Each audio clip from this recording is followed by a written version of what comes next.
Это рубрика «Чрезвычайные происшествия», в студии Дмитрий Тымыров. Здравствуйте.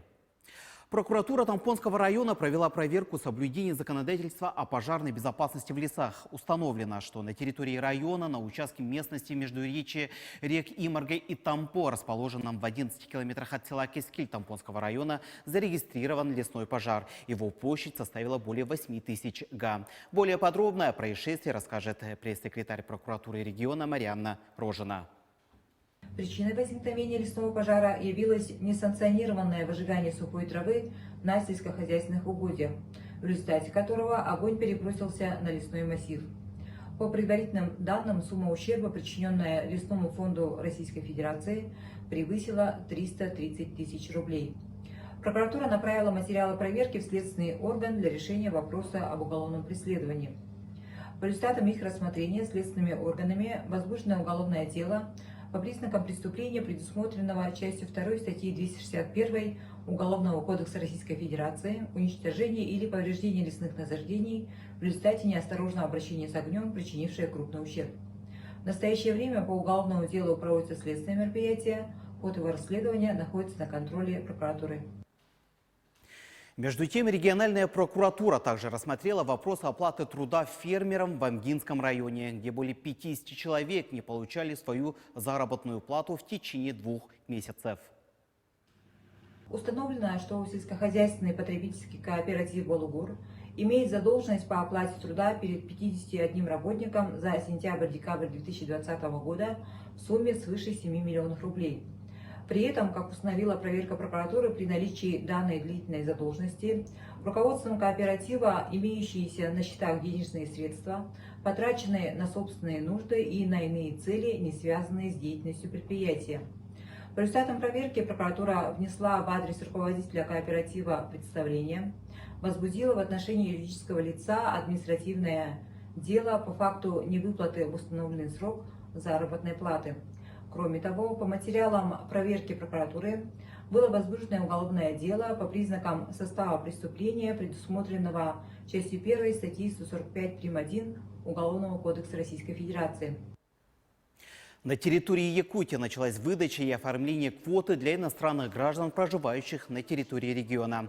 Об этом сообщается на сайте МВД по республике. Всего в этом году Якутия получила 500 квот на временное проживание. Перед подачей заявления на выдачу разрешения на временное проживание вам необходимо обратиться в подразделение по вопросам миграции по месту постановки на миграционный учет с заявкой-анкетой, к которой прилагается копия вашего паспорта. Заявки анкеты рассматриваются межведомственной комиссией в течение 30 рабочих дней со дня ее регистрации в управлении по вопросам миграции. Для более тщательного рассмотрения вашей заявки-анкеты вы можете предоставить копию трудового договора, документа об образовании, справку о доходах. Если вы обучаетесь в образовательной организации на территории Российской Федерации, то справку с места учебы. А теперь к происшествиям из-за предела региона. Так, в Грузии противники строительства ГЭС на Махване собрались в Тбилиси на площади республики в воскресенье. Активисты и организаторы акции выступили перед собравшимися со сцены. На кадрах можно увидеть участников митинга с плакатами и национальными флагами. Демонстранты предъявили властям ультиматум. Они потребовали расторгнуть соглашение и контракт с компанией Енко, а также отправить в отставку министра экономики Грузии Нати Турнава. В противном случае митингующие пообещали парализовать движение в столице в срок до 12 часов понедельника, 24 мая по московскому времени. Напомним, протесты против строительства ГЭС в Грузии начались полгода назад. Это очень уникальный протест, потому что такое количество людей собралось здесь не в контексте политической повестки, без каких-либо радикальных попыток. Все абсолютно мирно. Мы надеемся, что в будущем государство услышит наше мнение и будет разрабатывать такие проекты, учитывая интересы людей.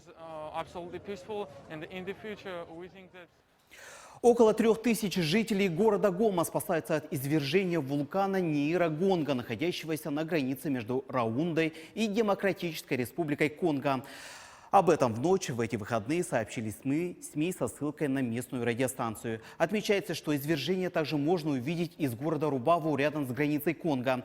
По данным СМИ, очевидцы чувствуют запах серы, однако на данный момент точной информации о потоках лавы нет. Сообщается, что в городе Гома была отключена подача электроэнергии. Напомним, одно из мощнейших извержений вулкана Нирагонга датируется 1977 годом, когда в результате стихийного бедствия погибли более 600 человек и потоки лавы со склонов неслись со скоростью 60 км в час.